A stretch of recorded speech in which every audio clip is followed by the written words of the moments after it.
अस्सलाम वालेकुम, मैं हूँ रिदा सैफ़ी। नाज़रीन, जैसे कि आप जानते हैं कि रोज़ाना की बुनियाद पर हम प्रोग्राम कर रहे होते हैं स्टूडियो से, लेकिन आज मैं स्टूडियो में नहीं हूँ। आप देख रहे हैं मेरे पीछे बैकग्राउंड मुख्तलिफ है। आज मैं मौजूद हूँ कराची में मुकीम जो कॉन्सुलेट है, रशियन कॉन्सुलेट, उसके अंदर। और आज हमारा ये एक्सक्लूसिव प्रोग्राम होगा रशिया और पाकिस्तान के हवाले से। पाकिस्तान में इस वक्त रशिया के जो सीजी हैं वो काफ़ी अरसे से मुकीम हैं। अगर मैं बात करूँ 4 साल का वैसे अरसा, उससे पहले भी यहाँ रह चुके हैं, तो ऑल अलॉन्ग 9 ईयर्स तकरीबन वो यहाँ पर मौजूद हैं और पाकिस्तानी कम्युनिटी को बहुत अच्छे से समझते भी हैं। और इस वक्त हालिया दिनों में जो हम देख रहे हैं कि इंटरनेशनली सतह पर डेवलपमेंट्स हो रही हैं, पाकिस्तान और रशिया के दरमियान यूएन का सेशन हुआ, इसराइल पैलेस्तीन कॉन्फ्लिक्ट है, गाज़ा में जो इस वक्त सूरत हाल है, और बहुत सारे मसाइल हैं इकोनॉमिकली, पॉलिटिकली, जियो पोलिटिकली, स्ट्रेटेजिक वाइज जो मुआहदे हो रहे हैं, उस सारी चीज़ों को देखते हुए हम बात करेंगे। आज के मेरे मेहमान मेरे साथ मौजूद होंगे, रशियन कौंसल जनरल हैं हिज एक्सेलेंसी आंद्रे फेदरोव। उनकी तरफ जाऊंगी और उनसे बात करूंगी। Welcome to the program excellency and thank you so very much for giving us your valuable time.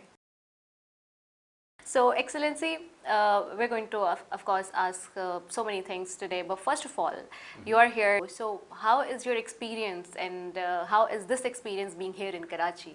I spent 5 years as DCM, then I have a pit stop in another place, and then I was sent here as CG in Karachi. So I enjoy the city, I enjoy the people, I enjoy the ambience of the city, the country, the sea, the sun, and the food, the culture. So I have so many friends here, so you cannot even imagine. So what is the most important thing you like here in Karachi? People. People, the hearts of the people, they're so easygoing, so open-hearted, so kind, and they're very, very good friends, really. Wow. So now it's been altogether 9 years, as you have earlier mentioned. So, Excellency, you must have the idea of so many things now. And you see that there's a perception for a long time that Pakistan's foreign policy is traditionally been West-leaning, yet in recent years been a visible warming of ties with Moscow. And if we talk about from the energy talks to defense dialogues, how does you see that the Russia currently view Pakistan in its long-term strategic calculus in South Asia? So, first of all, we should not forget that we're considering Pakistan as a very important member of Shanghai Cooperation Organization, a very important regional country, and the country with a lot of potential. We should not forget about 240 million population, more than 60%, as I know, there are youngsters who can be an engine of any economy. So our policy is very easy. We would like to be a friend of anyone who want to be friend with us. So that is why this is nothing strange that we are boosting our relations. I'm very happy and very lucky to work in the moment when our cooperation is speeding so fast that you cannot even imagine. And we receive a lot of positive replies and signals from the Pakistani government, my ministry, other agencies in Russia, and our Pakistani colleagues working every day on creating new bridges in our relations. So I hope very, very soon Pakistani people and Russian, of course, will see the fruits of these negotiations, Wow. the fruits of these agreements. All right, inshallah. So coming next of my question, as we have seen that Russia has deep defense and economic ties with India, yet Pakistan and Russia have been exploring new avenues of cooperation. How do you see that the Moscow balance its close partnership with New Delhi while engaging with Islamabad, especially when both are regional rivals?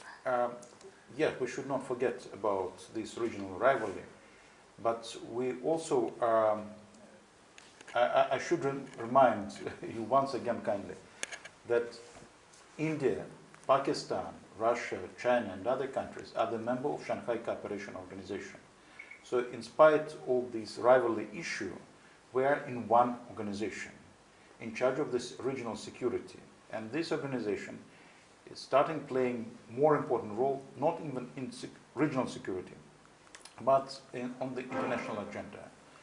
So we never make a friendship against somebody. We always wanted to make friends with everybody. And if our kind assistance can soften some rivalry issue between the regional or among the regional players, Yeah. so that can be very, very nice. All right.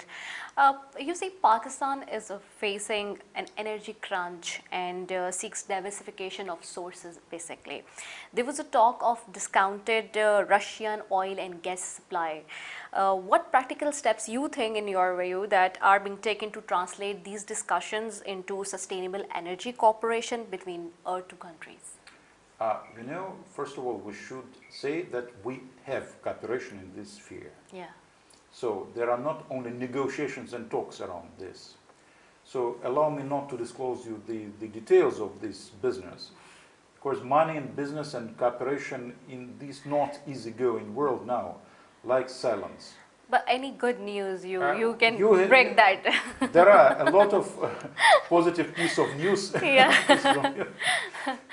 That's the first issue. Yeah. So Pakistan is a very good market for us. But there are some small issues we should fix. But I do not want to say that we do not have this cooperation because of these small issues. First of all, Pakistani banks are not following completely the government policy. As you know, government of Pakistan didn't join any sanctions against Russia. But banks, because of their internal issues, unfortunately, they do follow these sanctions. And they are not ready to cooperate with us completely. So we're working on these matters. Okay. We understand the position of some big banks and mid banks. But I hope that even Pakistani side, business side, would make some steps towards ours. So, but I'm watching the process very positively, and I do not see any obstacles we cannot overcome in reaching the agreements and in business. Yeah, but at the same time, of course, every country has their own procedures and rules and regulation. It takes some time to come up and to absorb or to get into with that. So, okay, that's good to hear that we are in a phase of like so many things going to be happen soon, and it will be fruitful for our nation as well. Many analysts say that the world is moving from a unipolar to a multipolar, actually, and this order is a completely shift and change which is coming along. So how does Russia envision this transformation, and what role do you see for Pakistan in this evolving multipolar architecture, particularly within Eurasia and Global South, if we see? So we should admit that now the gravity of the world moved to Asia, and we should forget about Europe or West-oriented world. Then they are not lords of the universe anymore. This is a big pain for them. They cannot admit the reality, but this is like that. We are not moving to multipolar world. We are in multipolar world right now. And those who are against this historical process will lose. They will be kicked out of the political map of the world. I'm not threatening anyone, but this is the reality. So the history is full of examples when very mighty country, very big country, they went down from the political arena, from the Olympus, and other countries is going up.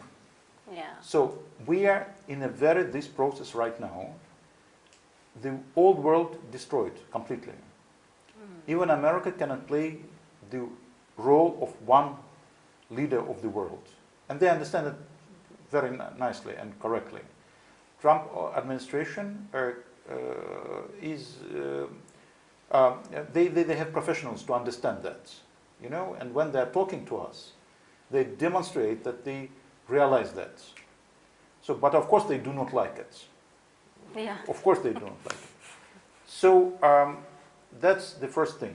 The second thing is that Pakistan, as I already mentioned, is an important part of this new world. And we see the agreements Pakistan reached with Saudi Arabia, with other Arabic countries. Yeah. We understand the cooperation Pakistan has with these countries. So this is the roots of a new multipolar world with new polars of mightiness, of power, of military power, of economic power. So Strategic power. strategic Yeah, power. yeah. Let's wait and see what will be as a result of this world transformation. Yeah, right. And there is always room and space for orderal changes, yes. Absolutely. Yeah, you're right. Okay, so Russia and China, if we see today, are seen as a very close strategic partners, and we have seen it in a recent function as well in China. Given Pakistan's deep relationship with China through CPAC, and do you see a natural alignment of interest among Russia, China, and Pakistan, or are there areas where Moscow seeks an independent role in the region distinct from Beijing's? You know, we never would like to be a one leader of any part of the world. That's important to understand. Pakistan is geographically important country. Pakistan is the gate to the Middle Asia countries. So, and of course, all the trade routes going from Middle East to Middle Asia, vice versa, to China, from China, are very important even from Russia, for Russia, because we're interested in the stable region with trade routes, with easy access to the market, to big market. Just imagine that I always say to our filmmakers, we have a population in Russia 140 million, and they're making movies. I always remind them, pay attention on the Pakistani market. There are 2,040,000 people on these markets. Yes. So this can duplicate your profits of filmmaking. So Pakistan is a serious player in the region. So what about our ties with China? So we don't say that if we have close ties with one country, we shouldn't have close ties with another country. We cannot forget that China and India has some rivalry also in the region. But we have good relation with both of them. And in the frames of different international formats, we try to make them closer to avoid any troubles in the region. So this is our policy. All right. Sounds interesting. Pakistan, as we see that, is trying to maintain a delicate balance always between its relations with the United States and with the powers like China and Russia. How does Moscow view Pakistan attempts at this balancing act, particularly as great power competition intensifies? So, you see, we're never against any ties of Pakistan with any country. The only thing we should keep in mind that these ties should not be against Russia. So if it is just cooperation between the countries or among the countries, that's a very positive thing. We're never against. But it shouldn't harm Russia. You know, one of the roots of the crisis in Ukraine was that Ukraine started a very anti-Russian country with ideas to deploy missiles targeting Russia and with a lot of anti-Russian rhetorics and actions. Pakistan is not like that. Pakistan is a very friendly country to us. So why should we be against any ties of Pakistan with some other? And one more thing, I'm not a Western diplomat. They are fond of lecturing the countries where they work, what they should do, what they must do, how they should live. We are not like that. Right. That's pretty cool. Coming back again to this Russia and Ukraine, as you have mentioned earlier, conflict, we have seen this conflict has reshaped global alliances, as well as you have earlier mentioned yourself, as it disrupted some supply chains as well. From your perspective, how does Russia justify its position to countries like Pakistan, which are neutral but deeply affected economically by the war's global consequences? You know, this is West who ruined world economy. This is they who decided to impose illegal sanctions, and this is their national sport, to impose illegal sanctions. Why I'm saying illegal sanctions? According to the international law, sanctions can be imposed only by the UN Security Council. So any decision of any country to impose sanctions is absolutely illegal and against the international law and international order. So that's the first. Of course, when they impose sanctions against us, they forget about other countries who are suffering from these sanctions.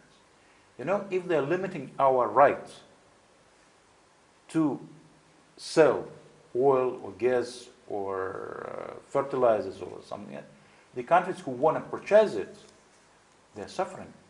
They do not receive these goods or any other goods of Russia. What they are doing, they're depriving you from, or any other country, from purchasing these oil, for example, and they propose their oil double price. Yeah. And this is one of the roots of these sanctions, to sell more on more expensive price. And if you do not want to purchase it, you think we are living in a free economy. They will make you purchase more expensive goods. Right. The revival of regional connectivity projects like International North-South Transport Corridor, the China-Pakistan Economic Corridor, could redefine Eurasian trade routes, you think? And how does Russia see Pakistan's geographic role in linking Central Asia, the Middle East, and the Indian Ocean? So Pakistan, as I already mentioned, is a very important from the geographical point of view country. This is the gate to Middle Asia countries. We very interested in stable Afghanistan, stable Iran, stable Pakistan. So, and if these countries and these are stable, you can easily see these trade routes through these countries. And this is the easiest way to deliver goods from Russia through the Middle Asia countries to Pakistan and then to Africa from Pakistani ports. And ultimately, the stability come in the region as Absolutely. well. So it's good to talk with you. We are in a continuing phase of talking with you. We're going to take some break, so I have to announce that. So नाज़रीन, यहाँ गुफ्तगू का सिलसिला जारी है. एक commercial break की तरफ जाना है. उसके बाद वापस आते हैं. Stay tuned.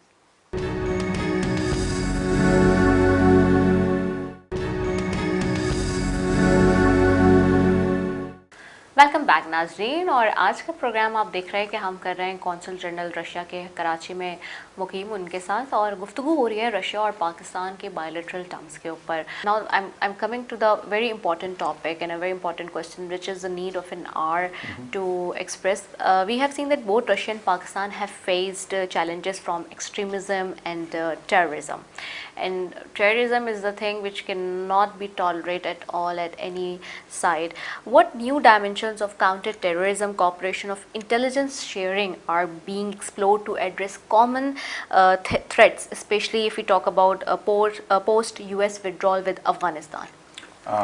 Thank you. The question is really important.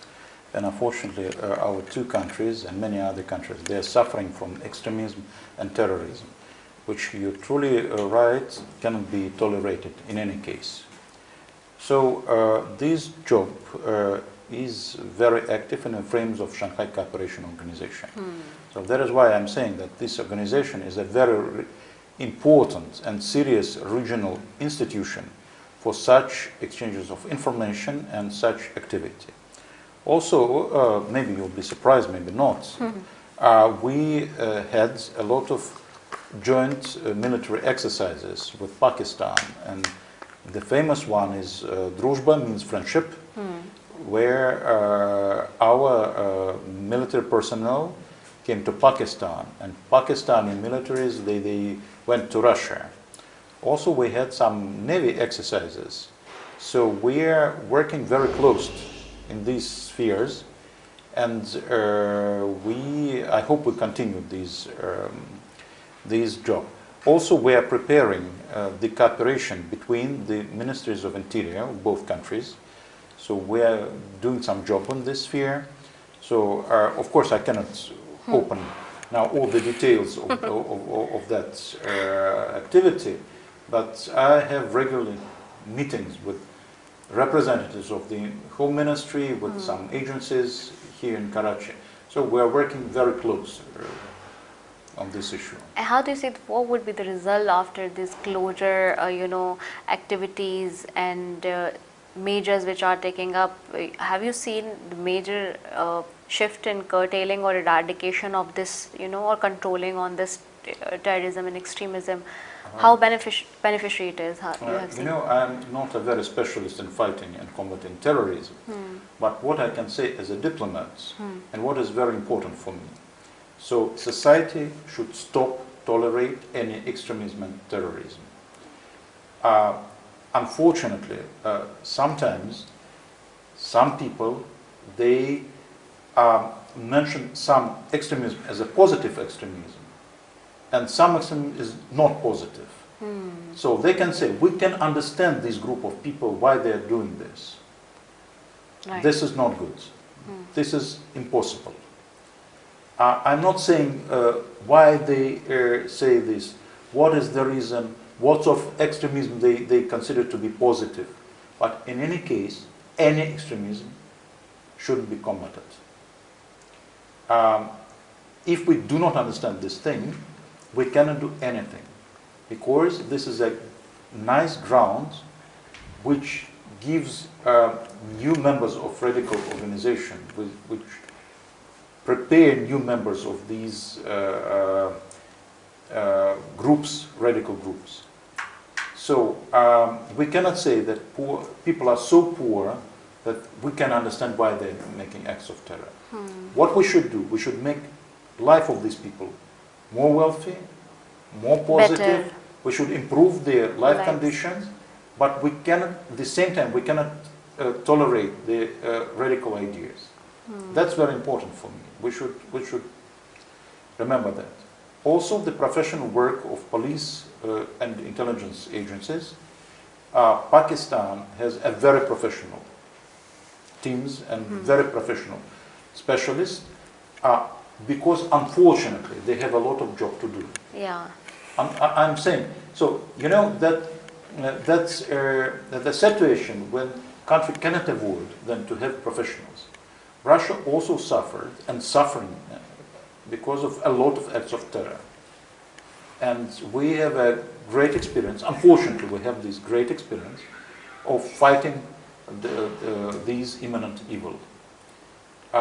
So there are some practices we have to exchange, and we, of course, we are not doing this openly, because terrorists and the extremists, they should know how we are fighting. Yeah. Then what surprises we prepare for them. Yes. Yeah. But trust me, practically every week we are meeting our colleagues and exchange views. People are fixing it. Yeah, exactly. And what is the name of that exercise? Could you please say again? That means of friendship? Druzhba. Druzhba. Okay. Druzhba in Russian means friendship. Friendship. Okay. I've asked it particularly for my viewers, because what they're watching, I felt that you said it very, very frequently, so that they've not understood. So okay, Druzhban, that means friendship. Okay, that's very nice.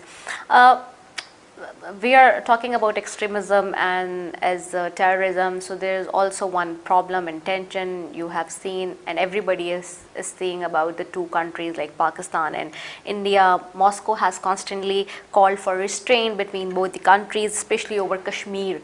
So given Russia's deep ties again with New Delhi, do you see any constructive role Russia could play in promoting dialogue or reducing tensions between two nuclear powers? So firstly, we should not forget that all the agreements between India and Pakistan, which are based on Simla Declaration and Tashkent Declaration, was reached with the assistance of Soviet Union, means Russia. So, and we understand that there are two countries with wise governments, two wise peoples, who, sorry for using word should, but I cannot avoid this imperative, should sit at the table and in a peaceful manner have these negotiations to fix the issue. No other way but to reach an agreement.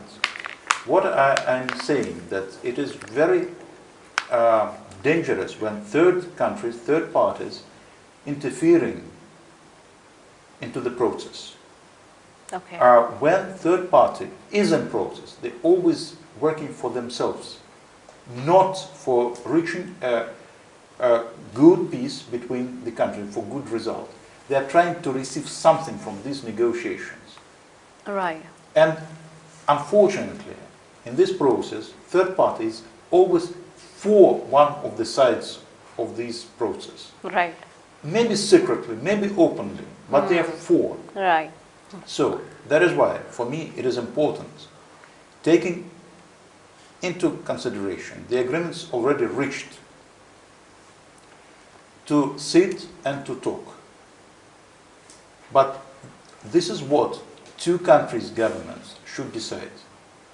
Sorry for using this word. I'm not dictating anyone what to do. That's important.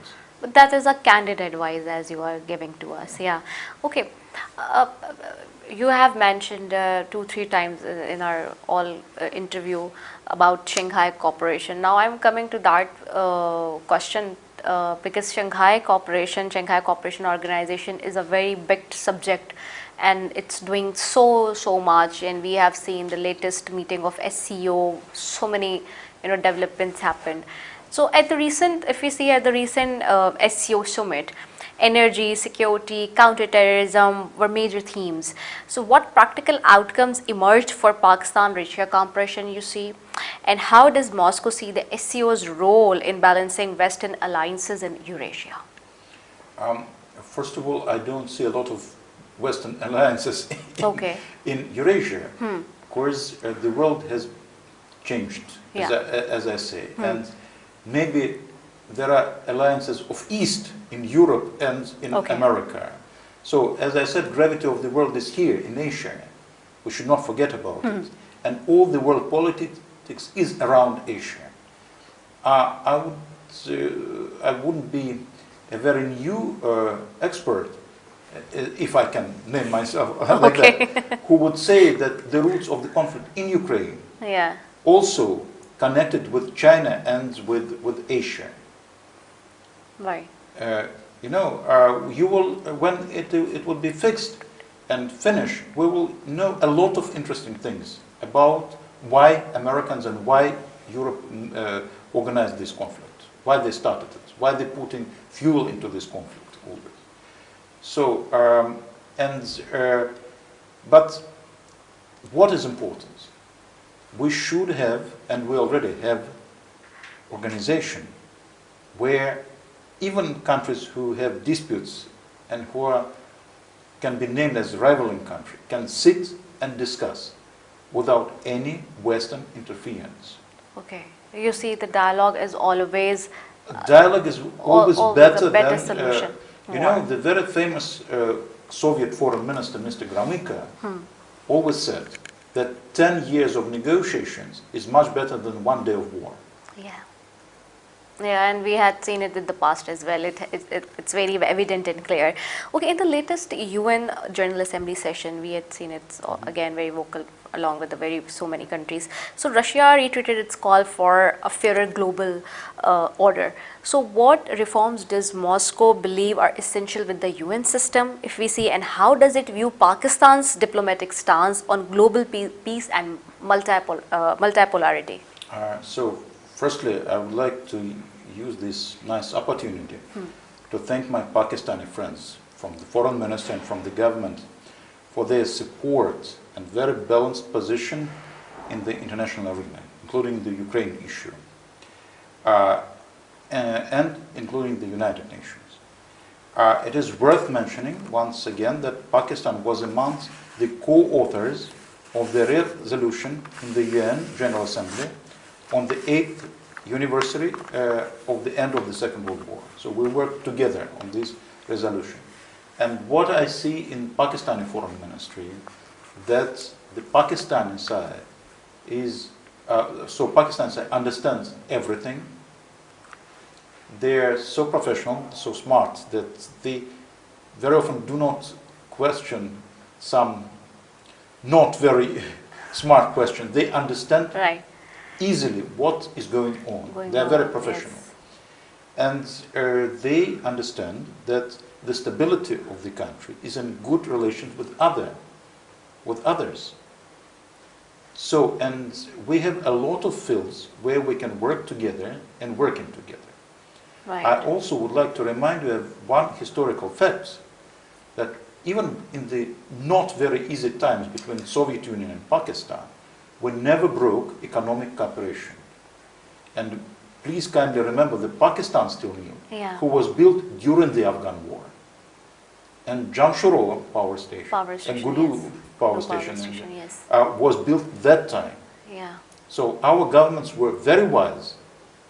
They didn't pay attention on some difficult issues, but they continued cooperation, economic cooperation. This is a good example for all Westerners, how things should go on. Even if you are disputing, do not forget about people, about prosperity people, because these joint projects, they give prosperity to the people, they give working places for them. Yeah. And this is how it should work. So Pakistan, for us, is a country with which we are going to develop our relations. I'm watching a lot of positive processes right now, and my attitude to them, that I'm very happy to work in the time when the relations are boosting. Right, right. And of course, ultimately in the end, it's for the people, we say that. Absolutely. Yes. So, okay. Coming towards a very important again issue, we have seen Israel-Palestine conflict, which is talk of the town these days, and since being so, I mean, of course, it has been so long, but these days it's very limelight, as we have seen that has reignited global outrage as well. So especially across the Muslim, if we see a Muslim world, how does the Russia assess the ongoing situation in Gaza, and with diplomatic or humanitarian role can play Moscow toward an enduring peace? So first of all, I would like to say that this is absolutely unacceptable, what is going on in Gaza. This is a military crime. I always said like that, and this is about to be tolerant to the radicalism and terrorism. You know, we understand that there are some voices in the world who say that Israel can be understood. They suffered from the terroristic attack. So this is why I'm said that no radicalism can be tolerated and yes. no terrorism. So, but I would say, if you are robbed in the village, unfortunately, it is not the reason to kill all the villagers, yes. to kill all the people, all the ladies in this village, to burn it totally. Yeah. So this is what Israel is doing. Instead of targeting operations against the terrorists, they decided to kill all the people and swept them from their lands. Jews and Palestinians, they lived many years on these lands, and they both have right to live there. They should understand how to live together, and this is totally unacceptable. How Israel idea to clean this territory, we will never agree with that, and we are for the Palestinian state. Yeah. And how do you see the recent attack on those people who were going to take aids for the people of Gaza through sea? You know, difficult to find normal words to explain what Israel is doing there. I should be very diplomatic, especially on TV. Yeah. That is why I'm saying it is difficult to find words. Words, yeah. But what we are saying, I repeat it several times, and my minister was crystal clear. This is unacceptable. Right. We cannot support that, and we're against of these crimes. And I hope that in future, the international courts will make a process against those who committed these military crimes, the crimes against humanity. These people should understand that even after 20 years, after 50 years, they can be delivered to court and sentenced for their crimes. Right. Right, you're absolutely right. Everyone is feeling heart-wrenching on this issue and incident which has happened recently while going to Israel. Now we are just in a phase of winding up our program, so I would like to ask 2-3 more questions very quickly. You've seen that after the US withdrawal in Afghanistan remains unstoppable, how does Russia coordinate with Pakistan and regional partners to ensure that terrorism and narcotics do not spill over into the neighbor states? First of all, we should understand that I cannot announce all these talks and describe what is going on in these cabinets in the Foreign Office in Moscow and in Islamabad, where our teams are discussing these issues. But what we should understand, Afghan people decided to have these governments. And this is the reality. And Afghan people cannot be punished for their choice. Right. That's the first thing. The second thing is we should assist these people to survive. And incorporating them into the international trade, into the international exchange, is very important for making life of these people better. You know, if you are sanctioning the country, if you deprive them of goods, services, you're not punishing the leaders, never. You're always punishing common people. Right. West should remember that. Right. So my idea that Afghanistan, with the assistance of all regional countries, Iran, China, Pakistan, of course, Middle Asia country, should be normal parts, equal parts of the international agenda. And Afghan government should welcome it in other countries. Otherwise, there is no choice to go out of this war and this conflict. Right, absolutely. So finally, the last question, as Your Excellency, if we look ahead 10 years, what would you like and what would you like the Russia-Pakistan relationship to look like? And in terms of like so many things like politically, economically, culturally, strategic-wise, and what milestone can both nations aim for to move from cautious engagement to genuine strategic partnership? Especially when you are here, you engage with the society, with the people, and you communicate. So how do you see in a larger frame? Pakistan is a very beautiful country. Pakistan has mountains, sea, places of interest, deserts, forests, whatever you dream about. So I want to see a lot of Russian tourists in Pakistan.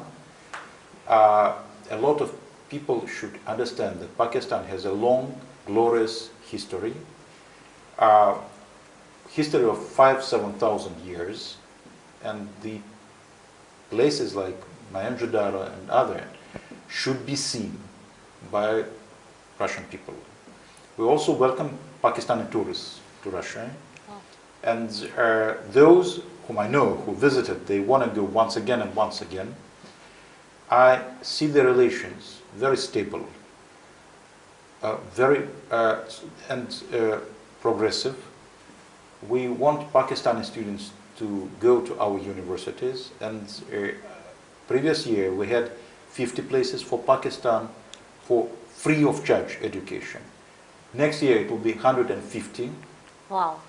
Totally with, free of cost. We are welcoming Pakistani students to study in our universities. That's great. And this is not a very new thing. I know a lot of people who studied in Soviet Union previous times. I would like Pakistani people learn Russian language in the universities, because in Moscow and other cities we do have Urdu in our universities and people learn it. Yeah. So, and I hope the future will be very bright and nice. Inshallah. Thank you so very much, Thank you. Excellency, for Thank your you. valuable time, and I've really enjoyed this interview with you. Thank you. नाज़रीन, आपने देखा कि हमारे साथ consul general Russia के मौजूद थे, उनसे गुफ्तगू कर रहे थे और यकीनी तौर पे पाकिस्तान और रशिया के जो बायलैटरल टर्म्स हैं उसमें बहुत अभी पोटेंशियल है, कैपेसिटी है, आगे भी मज़ीद जाएंगे, बहुत अच्छे होंगे। इसी के साथ जी अपनी मेज़बान तस्वीर को दीजिए इजाज़त। पाकिस्तान जिंदाबाद।